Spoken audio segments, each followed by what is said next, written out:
नमस्कार, मैं हूं मीनाक्षी नागर और आप देख रहे हैं डीएनजी न्यूज। चलिए बढ़ते हैं आज की बड़ी खबरों की ओर। भाजपा से बसपा और बसपा से कांग्रेस की सदस्यता ग्रहण कर चुके पंडित नीरज शर्मा आगामी विधानसभा चुनाव में गोवर्धन विधानसभा 83 से कांग्रेस के हाथ के साथ ताल ठोकेंगे।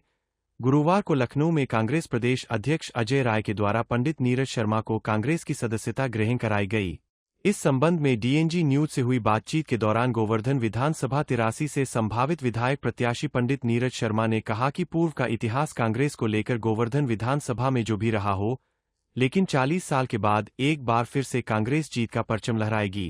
राजनीति भी नित नए रंग दिखाती है। विगत कुछ हफ्तों से गोवर्धन की राजनीति में एक घमासान मचा हुआ था कि जैसे ही पंडित नीरज शर्मा ने बसपा को ज्वाइन किया और ज्वाइन करने के साथ ही एक ऐस लगाए जाने लगे कि पंडित नीरज शर्मा इस बार बसपा के प्रत्याशी गोवर्धन विधानसभा से होंगे। लेकिन क्या परिस्थितियां रहीं और क्या अंदर खाने की बातचीत रही, ये तो वो ही जाने। वर्तमान में कल ही पंडित नीरज शर्मा ने कांग्रेस का दामन थाम लिया है और आगामी विधानसभा में कांग्रेस प्रत्याशी के रूप में विधानसभा गोवर्धन से ताल ठोकेंगे।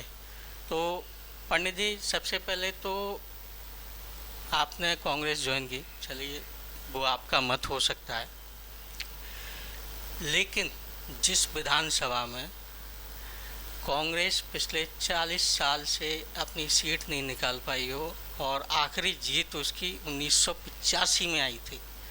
85 के बाद से लगभग 40 साल से ज़्यादा हो गया और उसके बाद से कांग्रेस ने गोवर्धन विधानसभा में वापसी नहीं की है। तो कैसे, आपको क्या लगता है, मतलब आग का दरिया है आपके लिए? देखो, ऐसा कुछ नहीं है। कांग्रेस 85 में आई। कांग्रेस की जो स्थिति गोवर्धन विधानसभा में रही, देखो ये प्रत्याशी पर निर्भर करता है। प्रत्याशी किस टाइप का है, क्या डमी प्रत्याशी है, क्या किसी के कहने पे लड़ा है, ये क्योंकि हर आदमी वफादार नहीं होता है। मैं आपको एक चीज़ बता दूं, आज मैं बीएसपी में था। बीएसपी में मैं चुनाव लड़ रहा था। देखो, कुछ रीति नीति सिद्धांत भी होते हैं, कुछ ऐसे प्रवेश होते हैं, ऐसी स्थितियां बन जाती हैं जो सब ना चाहती, वो भी सब करना भी पड़ता है। एक बात, अब मेरी बात सुनो। मैंने बड़े स्वच्छ मन से, बड़े आत्म दिल से कांग्रेस का दामन थामा। कांग्रेस ने मुझको बड़ा मान सम्मान दिया और इतना बड़ा मान सम्मान दिया, पहली बार में मुझको प्रवक्ता की बात बोल दी, टिकट की बोल दी मुझसे।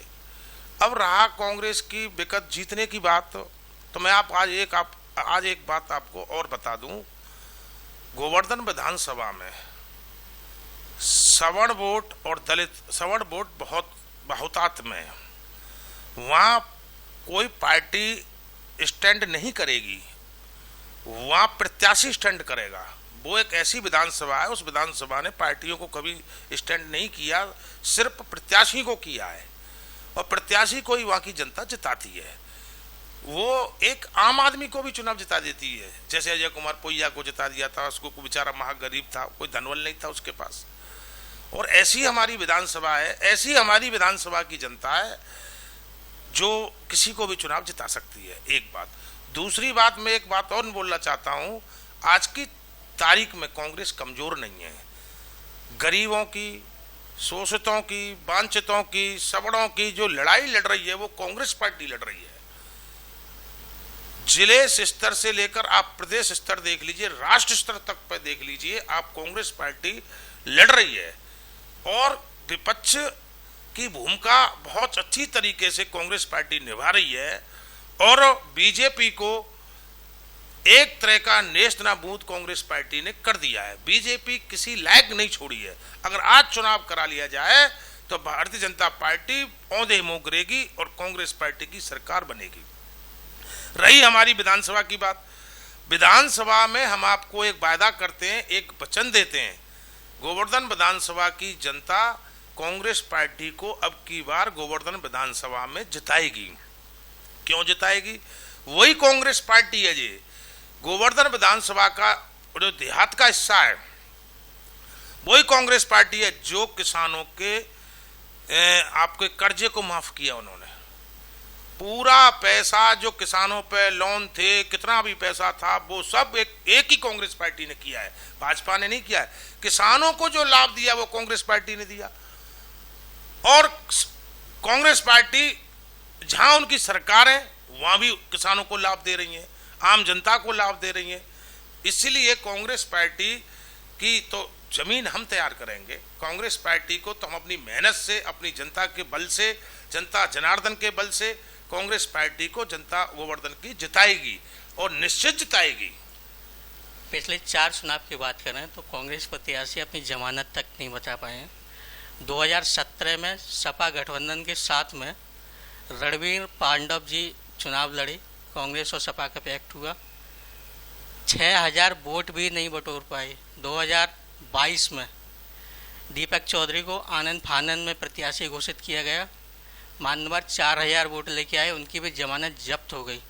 तो जब कांग्रेस ने इतना किया तो ये किसकी कमी मांगे कि प्रत्याशी जल्दबाजी में घोषित किए गए, या फिर जो गोवर्धन की जनता थी, चाहे भले ही कांग्रेस ने कितना भी किया हो, गोवर्धन की जनता प्रत्याशी या कांग्रेस पर अपना विश्वास नहीं जमा पाई। जब नहीं जमा पाई तो कांग्रेस का हाथ तो आपके साथ है, लेकिन गोवर्धन की जनता का हाथ आपके साथ में कैसे होगा, इसके लिए आपको क्या करना पड़ेगा और क्या करेंगे आप? देखो, ऐसा है, जो आपने जो प्रत्याशियों के नाम आपने गिनाए हैं वो प्रत्याशी थे ही नहीं। अगर हकीकत बात करें, ये हमारे जिला कांग्रेस कमेटी की कुछ गलतियां हुई जो इस टाइप के प्रत्याशी वहाँ उतारे गए। अब पुरानी बातों को तो मैं दोहराना नहीं चाहता हूँ। अब नया सवेरा आया है और इस चीज़ को लिख के रख लो, और गोवर्धन विधानसभा में कांग्रेस का ही परचम लहराएगा, कांग्रेस ही चुनाव जीतेगी। जमानत जब्त की बात है, कम से कम 50,000 वोट से चुनाव जीतेगी। क्यों जीतेगी ये समय बताएगा। क्योंकि मैं ऐसा प्रत्याशी हूँ, मैं अपनी जनता का ही, जनता में से ही हूँ। और मैं चुनाव नीरज शर्मा नहीं लड़ रहा है, चुनाव लड़ रही है गोवर्धन विधानसभा की जनता, गोवर्धन विधानसभा के माताएं बहनें, गोवर्धन विधानसभा के किसान भाई, गोवर्धन विधानसभा के व्यापारी, गोवर्धन विधानसभा के नौजवान, ये चुनाव लड़ रहे हैं। देखो, मैंने एक बात तो जब बीएसपी में था मैंने बोली थी, गोवर्धन विधानसभा में किसी भी जनप्रतिनिधि ने कुछ नहीं किया है, ना इसने किया ना इससे पूर्व वालों ने किया। मैंने बोला है, मैं एक बहुत बड़े इंडस्ट्री गोवर्धन विधानसभा में की बोला था, मैंने एक बहुत बड़े हॉस्पिटल की बोला था, नौजवानों के लिए रोजगार की बोला था, किसानों के लिए बोला था। इस सपने को साकार सिर्फ कांग्रेस पार्टी ही कर सकती है। क्यों? भारतीय जनता पार्टी की सरकार बहुत जल्द जाने वाली है। 2029 में चुनाव आ रहा है, 2029 में कांग्रेस की सरकार बनेगी। और जो गोवर्धन विधानसभा की जनता के जो मैंने वायदे किए, नौजवानों को रोजगार, इंडस्ट्री लाना, मल्टी सिटी हॉस्पिटल बनवाना, गड्ढे मुक्त रोड करना, किसानों से हर चीज से किसानों को लाभ देना, ये अगर मैं चुनाव 100% तो मैं जीतूंगा, मेरी जनता जिताएगी। नहीं जीता तब भी मैं अपनी जनता के काम, सरकार कांग्रेस पार्टी की में देश में आएगी तब भी मैं गोवर्धन विधानसभा में ये सब व्यवस्थाएं कराऊंगा। और रही मेरी बात, मैं इतना दम रखता हूं, मैं और प्रत्याशियों की तरह नहीं हूं। मैं अगर निर्दलीय खड़ा हो जाऊं आज की तारीख में, जो मैंने मेहनत की है, जो जनता पर मुझे भरोसा है, जनता का मैं लाडला हूं, जनता में से मैं हूं, किसान का बेटा हूं, आज भी मैं निर्दलीय खड़ा हो जाऊं तो 40-50 हजार वोट तो तब ले आऊंगा। जमानत जब्त की क्या बात होती है। आज के अभी हाल ही में, मतलब अभी वर्तमान में लोकसभा का मानसून सत्र संचालित है। जिस प्रकार से कांग्रेस की जोड़ी, भाई बहन की जोड़ी, जनसामान्य, जनता, छात्रों और किसानों के मुद्दों को लेकर सत्ता पक्ष पर हावी होती दिख रही है, उस हिसाब से क्या लगता है आपको, उनकी रणनीति और कूटनीति आपके लिए गोवर्धन विधानसभा क्षेत्र में कितना काम करेगी? देखो, कांग्रेस पार्टी आज की तारीख में, जहां कांग्रेस पार्टी 40% थी, आज की तारीख पर कांग्रेस पार्टी 80-90% तक पहुंच चुकी है पूरे देश में। कांग्रेस पार्टी इस टाइम बहुत मजबूत हो रही है और कांग्रेस पार्टी वो विपक्ष की भूमिका निभा रही है, शायद किसी पार्टी ने आज तक कोई निभाई नहीं होगी। कांग्रेस पार्टी ने आज वो करके दिखाया है, कोई करके नहीं दिखा सकता। और एक बात बता दूं, मैंने अभी आपने एक बात मैं भूल गया था, दोबारा उसको बोलूंगा, रिपीट करूंगा। माट विधानसभा से समाजवादी पार्टी को 1000 वोट नहीं आती थी और उसी समाजवादी पार्टी की 50,000 वोट आई। हमारे जिलाध्यक्ष धनगर को कोई जानता तक नहीं था, सब कहते 10-20 हजार रुपये से मट जाएगा, उसकी 2 लाख वोट आई थी। मथुरा में सपा की कभी 10,000 5,000 से ज्यादा वोट नहीं आई कभी, तो मथुरा में भी 50,000 वोट आई थी। ये सब प्रत्याशी पर निर्भर करता है, इस बात की कोई चिंता ना करें। हम अपने जनता के बल से चुनाव जीतेंगे और अपने विरोधियों को पस्त कर देंगे, ये निश्चित बात है, क्योंकि जनता हमारे साथ है। चुनाव आते ही सत्ताधारी पक्ष के लोगों की, बड़े बड़े प्रवक्ताओं की, यहाँ तक कि सीएम तक की बयानबाजी शुरू हो गई है। रोजगार, चाचा भतीजे की जोड़ी, भाई बहन की जोड़ी, इन्होंने सिर्फ लूटा है, ऐसे ऐसे शब्द उनके द्वारा मंचों से कहे जाते हैं। तो क्या इसका जनता पर, उनके वादों का और इन बातों का जनता पर कोई असर पड़ेगा, और असर पड़ेगा तो उसका कितना प्रभाव आपके विधानसभा में देखने को मिलेगा? देखो, ये सब प्रभाव की बात तो ये है, देखो जनता बड़ी समझदार हो चुकी है। अब वो सिस्टम पहले जैसा नहीं रहा है, क्योंकि जनता इस बात को अच्छी तरह से समझ चुकी है। भारतीय जनता पार्टी ने सवर्ण समाज को मारने का काम किया।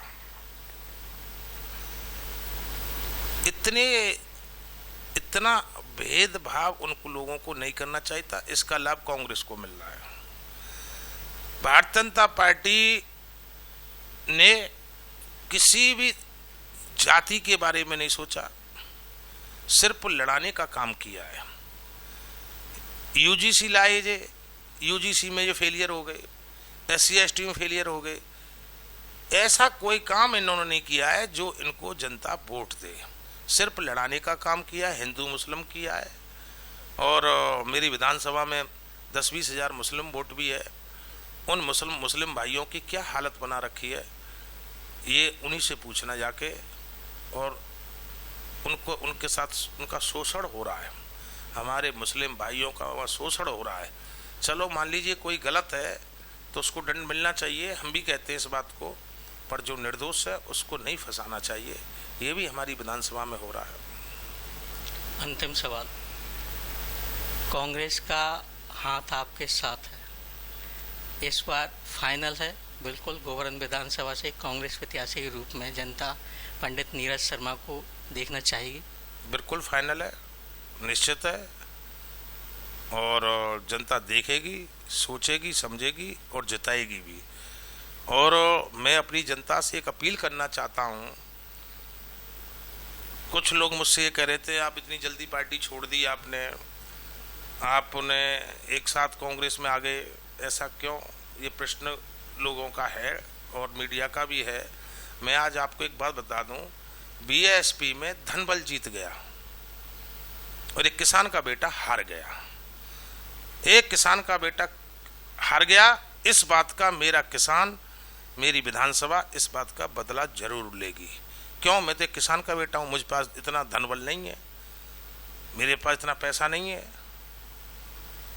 मैं किसान का बेटा हूं। यही स्थिति गोवर्धन विधानसभा की है। जो बजट आया उसमें कुछ किया नहीं, इससे पहले भी कुछ नहीं किया, वही मेरे साथ हुआ। पर मैं हार मानने वाला इंसान नहीं हूँ। अपनी जनता के लिए मैं पहले भी बोला था, लड़ूंगा, कुछ भी करूंगा, कुछ भी करना पड़े मुझे। अब कि गोवर्धन विधानसभा की जनता को, जनता ही चुनाव लड़ेगी और जनता ही जिताएगी। और ऐसा प्रत्याशी वो जिताएंगे, लाएंगे, क्योंकि उनके लिए कोई कुछ कर सके। ये सब उन्होंने देख लिए, चाहे दीपक शर्मा हों, वो दीपक चौधरी हों, या राजकुमार रावत जी हों, या मौजूदा विधायक जी हों, या और कोई हो, सबको देख चुके। अब एक नया चेहरा और नया सवेरा, पंडित नीरज शर्मा, गोवर्धन विधानसभा का प्रत्याशी, गोवर्धन विधानसभा का के लिए आधी रात खड़ा होने वाला आ चुका है। इन लोगों की अब जमानत जब्त गोवर्धन विधानसभा की जनता कराएगी, मैं नहीं कराऊंगा। आप इस चुनाव में देख लेना। तो अभी तक हमारे साथ रहे कांग्रेस के, अभी तक तो खैर हम संभावित ही कह सकते हैं, लेकिन इनके पंडित जी के अनुसार तो उनका ये कहना है कि उनकी टिकट बिल्कुल फाइनल है और गोवर्धन विधानसभा से एक बार कांग्रेस प्रत्याशी के रूप में पंडित नीरज शर्मा को वहाँ की जनता जिताकर विधानसभा भेजने का कार्य करेगी। डीएनजी न्यूज के लिए धीरेन्द्र सिंह। महाराणा टाउन, जहां होता है विलासिता और शांति का संगम। यहां आपको मिलेंगे प्लॉट एवं विला। MVDA अप्रूव्ड गेट बंद कॉलोनी में उपलब्ध है मीठा पानी, हरे भरे पार्क, CCTV से लैस 24 घंटे सुरक्षा व्यवस्था, कंप्लीट ड्रेनेज लाइन एवं street light, rain water harvesting, sewage treatment plant. क्या आप भी सोच रहे हैं बनाना अपने सपनों का आशियाना? तो फिर क्यों घबराना, महाराणा टाउन आएं और 125, 138 और 150 गज के प्लॉट पाएं। इसके साथ ही यहाँ उपलब्ध है 200 गज के कमर्शियल प्लॉट्स, वो भी फ्रंट लोकेशन पर। आज ही पधारें Maharana town, site office near hotel Gulmohar, Govardhan road, Mathura. Mobile number 9756396664, 750-500-6201।